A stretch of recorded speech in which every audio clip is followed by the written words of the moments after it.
Welcome to tonight's video. Tonight we're going to pick up where we left off.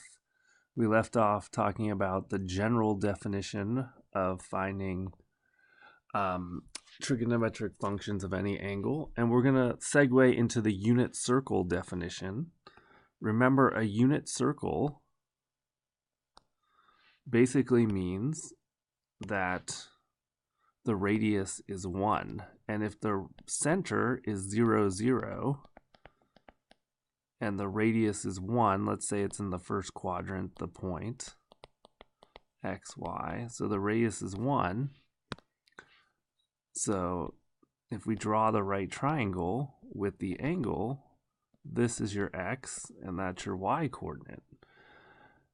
So if you look, the sine would be opposite over or y over 1, which is just y. The cosine would be x over 1, which is just x. And the tangent would still be y over x. The cosecant would be the reciprocal, which is 1 over y. The secant would be 1 over x. And the cotangent would be x over y. This is in a unit circle where the radius is 1. So if we know the coordinate, we know that the x is the cosine and the y is the sine, which helps us to define, and we've talked about all-star trig class, which helps us to define when they're positive. So because sine and cosecant are associated with the y coordinate, they're positive in the first and second quadrant, but negative in the third and fourth. Because cosine and cosecant and secant are associated with the x coordinate, they're positive in the first and fourth, but negative in the second and third. And because tangent and cotangent are associated with y over x, they're positive in the first quadrant, but negative in the second, positive in the third because they're both negative, and negative in the fourth. So basically when the signs are the same for y and x, they'll be positive. When they're different, they'll be negative. Now, first, before we start talking about more about how to find trig values in the unit circle, we have to understand what it means to measure an angle in radian measure. And the radian measure of an angle is basically the length of the arc divided by the radius. And this angle is a central angle of a circle.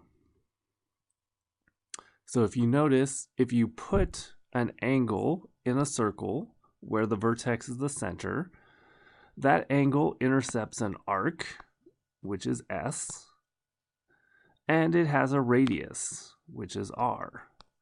And so the ratio of that arc to the radius is the measure of the angle in radians. So that's where we get the S over R from, where S is the arc length and R is the radius. It's just a different way to measure an angle.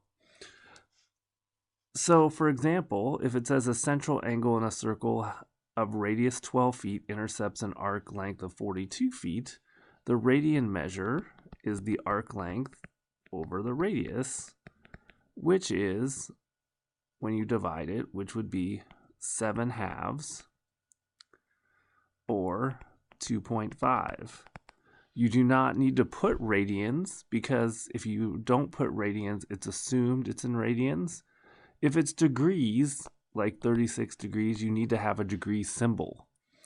So that is the difference. If you just put 36 and it's supposed to be in degrees, you're going to get it wrong because you don't have the degree symbol, because 36 without the degree symbol means 36 radians. Something to keep in mind. Central angle in a circle, radius 6 feet, arc length 15 feet, so 15 over 6 is 5/2, or, sorry, this shouldn't be 2.5, it should be 3.5, or 2.5 radians. So that's how you find arc length. That's how you find the radian measure of an angle if you're given the arc length and the radius. If you want to find the arc length, then all you do is take that same formula and solve it for s. So you get s equals r times theta. So if it says a circle has a radius of 6 inches and find the length of an arc intercepted by a central angle of pi over 4, so that's in radians because there's no degree sign, express arc length in terms of pi. So s equals 6 times pi over 4. So when you multiply, you get 6 pi over 4, which reduces to 3 pi over 2, and it's inches. And since it says in terms of pi, you leave it. Don't put it in your calculator. We wanted an exact value. So here it says circle has a radius of 10 inches, intercepted arc length is 2 pi over 3. So when you multiply, you get 20 pi over 3 inches. And then last but not least, the radius is 14, the arc length is pi over 2, so you get 7 pi inches. To find the area of a sector, because remember area is going to be 1/2, well, the area of the sector, sorry, is going to be, so normally the area of a sector is the angle divided by a full circle, and a full circle is 360 degrees, and in radians it's 2 pi, and we'll get to that in a second as to why that is. So the fractional part of the circle that the area is would be theta over 2 pi times pi r squared. Well, notice the pi's cancel out. And so you're left with 1/2 theta r squared, or remember, theta is equal to s over r. So you could make it 1/2 s over r times r squared, which means you would just get 1/2 rs. Either way will work for finding the area of the sector. So, yeah, gotta get back to that page. There we go. So, central angle of a circle has a radius of 3 centimeters, measures 1.5 radians. So this is theta. This is the radius. So if they give us the radius in theta, we'll use the first version. So the area is 1/2 3 squared times 1.5. So it's equal to 1/2 9 times 1.5. Well, half of 9 is 9/2 times 3/2, because 1.5 is 3/2. So it gives me 27/4, which equals 6.25, or 6 1/4. And remember, since it's area, it's going to be centimeters squared. Now you could type that all in your calculator, but since I'm not using a calculator, I did it in my head. The area of the sector here, theta is given. So the angle is 4 radians, and the radius is 5. So the area is 1/2 5 squared times 4. So it gives you 1/2 25 times 4. So 2, because half of 4 is 2, times 25 gives you 50 square units, because it doesn't give you the units, so you just say 50 square units. All right, so the relationship between degrees and radians. So if one rotation is 360 degrees, and remember, think about a circle. So remember, theta is s over r, meaning that's how you find the area in radians. So, or the angle in radians. So if r is the radius, the arc length, remember arc length is equal to circumference, and circumference is 2 pi r. So if it's a full circle, it's 2 pi r divided by r in radians.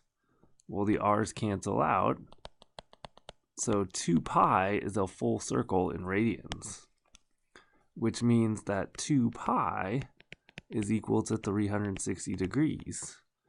So if I want to convert from degrees to radians, if I want to know what 1 degree is, I divide by 360, and that's where I get that 1 degree is equal to pi over 180. So if I want to convert 60 degrees to radians, I go 60 degrees times pi over 180. Well, 60 goes into 180 3 times, so I get pi over 3. So if I want to go 550 degrees into radians, well,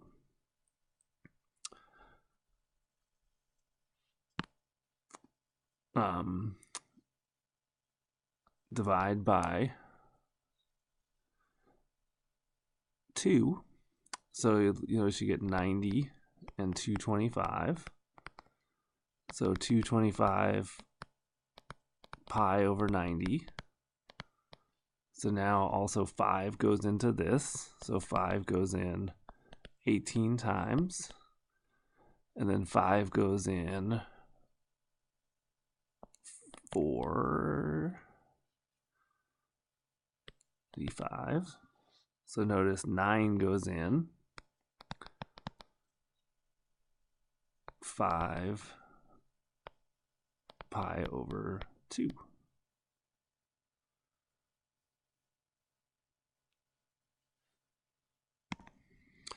So when you reduce it, you get 55 over 18.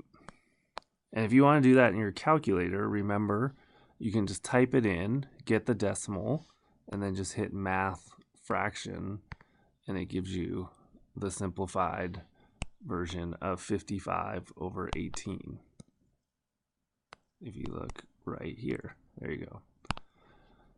All right, so I'll let you do the other ones on your own. Let's talk about converting from radians to degrees. So if 2 pi equals 360 degrees, then 1 radian, if I divide by 2 pi, 1 radian is equal to 180 over pi degrees. So 3 pi over 2 in radians, if I times it by 180 over pi, will give me 270 degrees. Negative 19 pi over 6, if I times it by 180 over pi, the pi's cancel out, 130. So I go negative 19 times 30. Well, negative 19 times 30 gives you negative 570. So negative 570 degrees. So that's how you convert from radians to degrees. So notice, when we're going to convert, we use the fact that 360 degrees equals 2 pi in radians. All right, the last thing that we'll do here with radians is to think about how we're going to draw angles with radians. So one thing to keep in mind is, remember, 360 degrees, one full revolution, is equal to 2 pi in radians. So if you want to go 1/12 of a revolution, well, 1/12 of 360 is 30 degrees. And 1/12 of 2 pi, well, 1/12 of 2 is 1/6, so pi over 6 in radians. 1/8 of 360 is 45 degrees. 1/8 of 2 pi is pi over 4. 1/6 of 60 degrees, or 1/6 of 360 is 60 degrees. 1/6 of 2 pi is pi over 3. 1/4 of 360 is 90. 1/4 of 2 pi is pi over 2. 1/3 of 360 is 120. 1/3 of 2 pi is 2 pi over 3. 1/2 of 360 is 180. 1/2 of 2 pi is pi. 2/3 of 360, well, that would be 240. And 2/3 of 2 pi would be 4 pi over 3. 3/4 of 360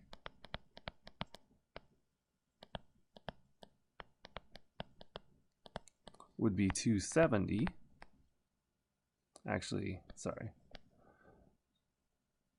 No, that's right. Would be 270. And then 3/4 of 2 pi would be 3 pi over 2. 7/8 of 2 pi is 7 pi over 4.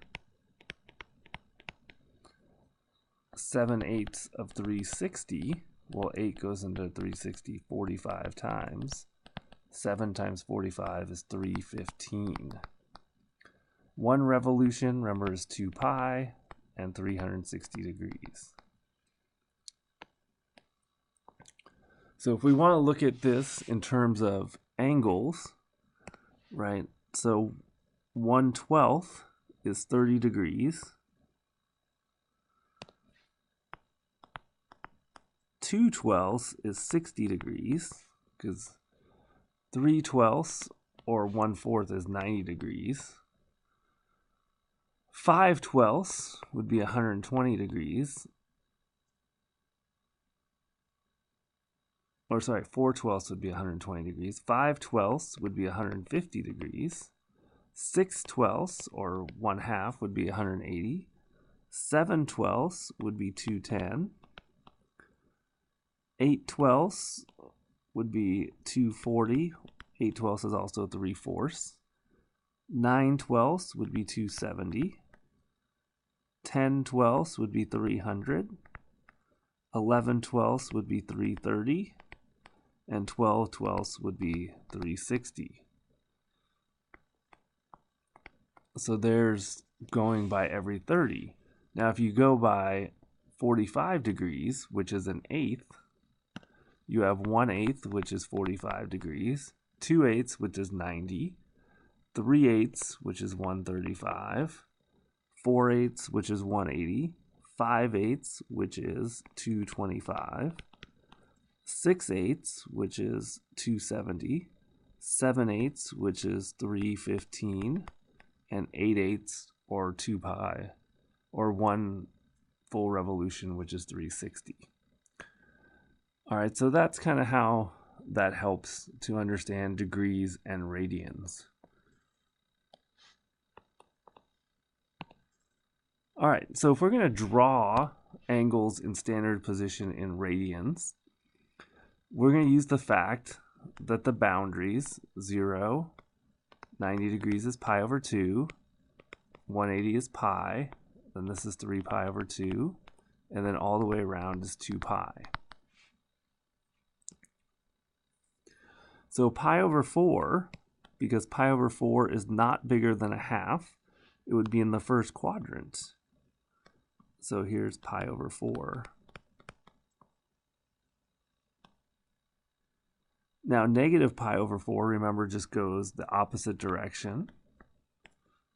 So negative pi over 4 would be this way. 3 pi over 4. Now remember, 3/4 is bigger than 1/2, but it's not bigger than a whole. So it goes to the second quadrant.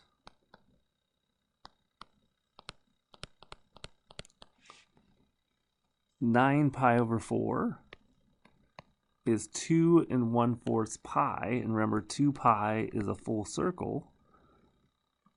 So 9 pi over 4 goes around the circle once and then goes another quarter.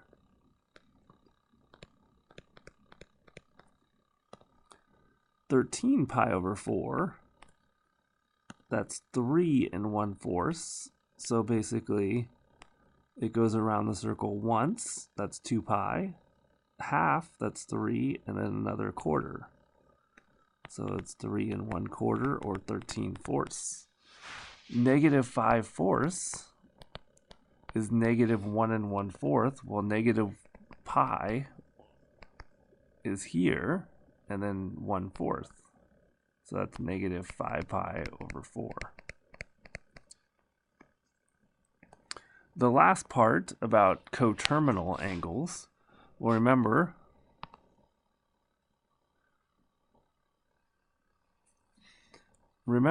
that 2 pi is the same as 3/60. So to find a coterminal angle that's less than 2 pi, or 360 degrees, we go 20 pi over 6 minus 2 pi. So minus 12 pi over 6 gives you 8 pi over 6, which reduces to 4 pi over 3. If it's negative, you add a full circle, or 2 pi. So it's negative pi over 12 plus 24 pi over 12, which is 23 pi over 12. For this one here, 14 pi over 3 minus 2 pi. Well, 2 pi is 6/3.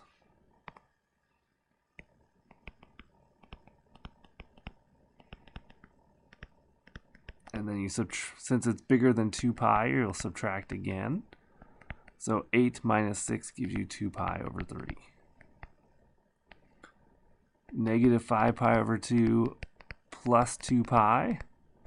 So (-5 pi over 2 plus 4 pi over 2. So you're still left with (-pi over 2. So you have to add another 2 pi. So that gives you 3 pi over 2. All right, I hope you enjoyed the video about radians, and we'll continue with the next subject.